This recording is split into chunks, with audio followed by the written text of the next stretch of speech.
салом бинандагони азиз, хуш омадед ба нашри навбатии барномаи ахбори озодӣ ки аз таҳаввулоти Тоҷикистону ҷаҳон шуморо огоҳ мекунад. Имрӯз 7 июн аст ва дар 15 дақиқаи дигар атрофи ин мавзӯъҳо суҳбат хоҳем дошт. тағйироти кадрӣ дар сохтори корҳои дохилии Тоҷикистон. Шоҳрух Саидзода дӯсти Рустами Эмомалӣ сарвари раёсати умури дохилии Душанбе шуд. баҳс ҳал гардид. Баъди гузориши Радиои Озодӣ ширкати Нақш қарзи соҳибкори чиниро пардохт намуд. онҳо ҳамаи пули дар қарордод омадаро ба мо бозгардониданд. Ташаккур барои кӯмак ба давлати Тоҷикистон, махсусан ба радиои шумо. ва шабакаи тақсими барқи Кӯлоб мехоҳад бо муштарӣ робитаи мустақим барқарор намуда нозиронро аз байн барад. ҳисобкунакҳои барқиро аввал аз кортиё сар мекунем, тақдири ё ҳалан. шоҳрух Саидзода сардори раёсати ҷустуҷӯи ҷиноӣ вазорати корҳои дохилӣ ва аз дӯстони Рустами Эмомалӣ писари президенти Тоҷикистон аз мақомаш барканор ва ба мақоми дигаре дар ин сохтор таъин шудааст. дафтари матбуоти президенти Тоҷикистон имрӯз хабар дод ки сардори раёсатҳои вазорати корҳои дохилӣ дар Душанбе, навоҳии Тобеи Марказ, чанд ноҳияи Хатлон, Суғд ва вилояти Мухтори Кӯҳистони Бадахшон иваз шуданд. як манбаи Радиои Озодӣ дар вазорат тасдиқ кард ки Шоҳрух Саидзода аз мақомаш дар раёсати ҷустуҷӯи ҷиноӣ барканор ва сардори раёсати вазорати корҳои дохилӣ дар Душанбе шудааст. ҳанӯз маълум нест ки Бароталӣ Ҳамидзода сардори раёсати вазорати корҳои дохилии Душанбе ва Абдулло Навҷувонов сардори раёсат дар Суғд ки аз мақомҳояшон барканор шуданд, чӣ мансаб гирифтанд. зоҳиран Шоҳрух Саидзодаи 37 сола ки ӯро аз дӯстони Рустами Эмомалӣ раиси шаҳри Душанбе медонанд, дар зинаҳои мансаб болотар меравад. ӯро як фарди муҳим дар тасмимгириҳо дар сохтори вазорати корҳои дохилӣ медонанд. тарафдоронаш Шоҳрухро раҳмдил, бо адолат ва аз мансабдороне меноманд ки ба доди ҷабрдидаҳо мерасад. ҳомиёни ҳуқуқи инсон мегӯянд, дар замони кори ӯ дар раёсати ҷустуҷӯи ҷиноӣ дахолат ба ҳаёти шахсии фаъолони ҷомеа ва шиканҷаву азияти равонии боздоштшудаҳо бештар шудааст. дирӯз дар яке дар мамолики Аврупо интихоботи парлумони Аврупоӣ оғоз ёфт. Хабарнигори мо Шаҳлои Абдулло ин равандро ки то 9 июн идома хоҳад дошт дар Брюссел, маркази маъмурии Иттиҳоди Аврупо пайгирӣ дорад. Ба қавли коршиносон, сарфи назар аз паёмади ин маъракаи сиёсӣ, дастгирии Украина дар муқовиматаш ба Русия чӣ аз тарафи ин иттиҳод ва чӣ аз тарафи кишварҳои узви он коҳиш нахоҳад ёфт. рӯзи 6 июн дар кишварҳои Иттиҳоди Аврупо райдиҳӣ барои интихоби вакилони парлумони Аврупо оғоз гардид. ҳамакнун давоми 4 рӯз 370 миллион нафар дар 27 кишвари Иттиҳоди Аврупо вакилони ин ягона ниҳоди қонунгузориро интихоб мекунанд. нахустин шуда рӯзи 6 июн дар Нидерланд овоздиҳӣ шурӯъ гардид. имрӯз 7 июн дар Ирландия ва рӯзи 8 дар Латвия, Малта ва Словакия овоздиҳӣ баргузор мешавад. дар бархи кишварҳо интихобот 2 рӯз доир мегардад. дар ҷумҳурии Чех рӯзҳои 7 ва 8 ва дар Итолиё 8 ва 9 овоз медиҳанд. дар кишварҳои боқимондаи Иттиҳоди Аврупо интихобот рӯзи 9 июн баргузор мешавад. ин даҳумин интихоботи умумии мардумӣ ва нахустин баъд аз ихроҷи Британияи Кабир аз Иттиҳоди Аврупо аст. дар маҷмӯъ барои роҳ ёфтан ба парлумони Аврупо намояндагони 200 ҳизбу ҳаракатҳо аз кишварҳои Аврупо рақобат мекунанд. бино ба гузоришҳо аксари нерӯҳои сиёсӣ дар интихобот ширкаткунанда аз Украина ва сиёсати сахтгирона алайҳи Русия пуштибонӣ мекунанд. аксарияти ростгароҳо низ аз ин мавқеъ ҷониб доранд. қисми дигар аз популистҳои рост ва чапгаро мухолифи пуштибонӣ аз Украина ҳастанд. муҳоҷират, тағйирёбии иқлим, масъалаҳои иқтисодӣ аз ҷумла нархи нерӯи барқ ва масъалаҳои амниятӣ аз мавзӯъҳои муҳими раванди интихобот арзёбӣ мешавад. дар остонаи интихобот хадамоти истихборотии як қатор кишварҳои аврупоӣ аз ҷумла ҷумҳурии Чех ва Белгия аз кашфи як шабакаи нуфуз ё таъсиргузории Русия хабар доданд ки иддаи аз сиёсатмадорони саршинос умдатан популистҳои ростгаро бо он ҳамкорӣ карданд. гуфта мешуд ҳадафи ин шабака аз ҷумла таъсир расонидан ба интихоботи парлумонии Аврупо будааст. дар назар аст ки натиҷаҳои аввалии интихоботи парлумонии Аврупо шаби 9 ба 10 июн баъд аз анҷоми райдиҳӣ эълон шавад. Шаҳлои Абдулло, Радиои Озодӣ, شهر بریسل بلژیم. برمیگردیم به تاجیکستان. بحث مالی میان دو شرکت که یکی چینزر صاحبکار چینی و دومی نقش از تاجیکستان است حل خود را پیدا کرده است. رادیو آزادی در پی مراجعت مالک شرکت چینی عاید قرضداری شرکت نقش گزارش تهیه کرده بود و حالا به گفته همکارانم برای یوسفی و ارشاد سلیمانی شرکت تاجیکستانی صدها هزار دلار قرضش را به صاحبکار چینی برگرداند. شرکت نقش همگی با گذشت یک روز پس از رسانه‌ای کردن بحثشان با شرکت چینزر 400 هزار دلار بحثی را به این شرکت برگردانید. در نامه‌ای در پاسخ به سوال‌های رادیو آزادی نوشته است که برگردانیدن مبلغ سرمایه‌گذاری با راه گفت و شنید مصالحت‌آمیز و یکدیگر فهمی طرف‌ها حل و فصل گردید و 6 ایون بقیه مبلغ سرمایه‌گذاری چینزر را که 400 هزار دلار ایالات متحده آمریکا را تشکیل می‌داد پر را برگردانید. در ادامه شرکت نقش نوشته است با به اعتدال آمدن وضع مالیویشان همکاری تجارتی خود را در فضای همدیگر فهمی ادامه خواهند داد. در اونجا یک همسایگی مودم چیزا سنا کارای کردگیان دودگیان نمیدونم اجاره دادگیان همون اشیایی که دارن ایسوس همون را وای دادگیان اجاره دادگیان همون را میگه که اگر که باشه شرایطتون بگیرین شما همون را در 35 تا جان سوین مدیر کل شرکت چینزر برگرداندن 400 هزار دلار مبلغ بحثی را تایید کرد و از رادیو آزادی و طرفهای دیگر دخیل در این قضیه میانه‌داری نمود. 大家好，纳和氏公司按文件欠我们的40万美金。 تشکر که بحث ما با شرکت نقش حل شد.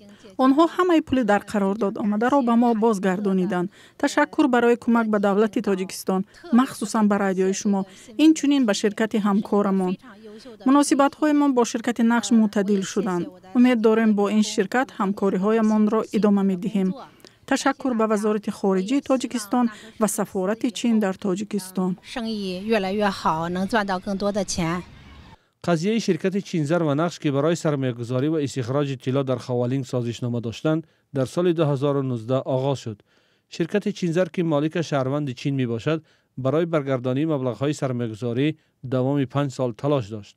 رادیو آزادی روز 5 میون از این بحث گزارش نشر کرد. در این قضیه همچنین وزارت کارهای خارجه تاجیکستان و سفارت چین در دوشنبه نیز دخیل بودند. حالا می رویم به جنوب تاجیکستان که در آنجا به عوض کردن حسابکنک‌های برقی شروع نمودند. انتظار می رود که حسابکنک‌های هوشمند پیش روی برق دزدی را میگیرد و به ناظران هم دیگر احتیاج نمیماند. در تاجیکستان شکایت از شیوه کار ناظران و بر زیاد حساب کردن پول برق زیاد صدا می دهد. مسئولان بخش انرژی ساکنان را متهم می کنند که سر وقت پول برق را نمی پردازند یا پنهان کاری می کنند، اما مشتریان اکثرا مدیریت نادرست در برق تاجیک را سبب این ماجراها میدانند. محمود جان رحمتزاده با ادامه همین موضوع. در شهر کلوب نصب حسابکنک‌های نو برقی آغاز شده است. رهبریت شبکه‌های تقسیم برق میگویند حسابکنک‌های نو هوشمند میباشند. حسابکنک‌ها با نقطه‌های عکاسی مجهز است. با گفته مسئولین این حسابکنک‌ها هنگام دزدی برق آن را آشکار خواهد کرد. با نصب حسابکنک‌های نو آنها می‌خواهند سطح دزدی و تلفات برق را کاهش دهند. иваскини ҳисобкунакҳои барқиро аввал аз кортиё сар мекунем. тақдири ё ҳалан тақдири ё ба ҳисобкунакҳои нави интеллектуалие ки ман ҳисоботда гуфтум ба ҳамон иваз карда мешавад. корҳои васбро ширкати тоҷигидроэлектромонтаж анҷом медиҳад. 10 сол пеш дар клуб ба 8000 сокин ҳисобкунакҳои нав насб карда буданд. ҳисобкунакҳо аз хитой ворид шуда бо василаи кортҳои махсус фаъол мешуданд.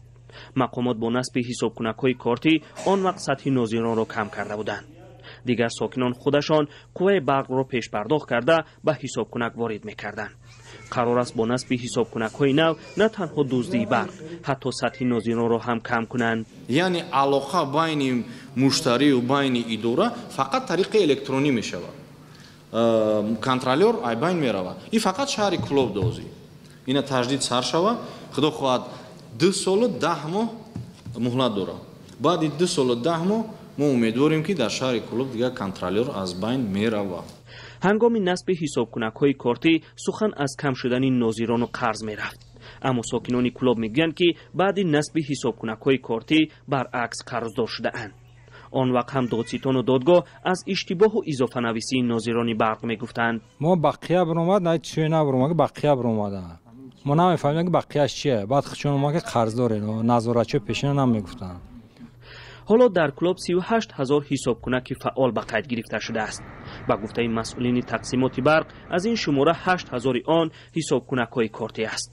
اکنون قرار است جای این 38,000 حساب کنک را حساب کنک هوشمند گیرد.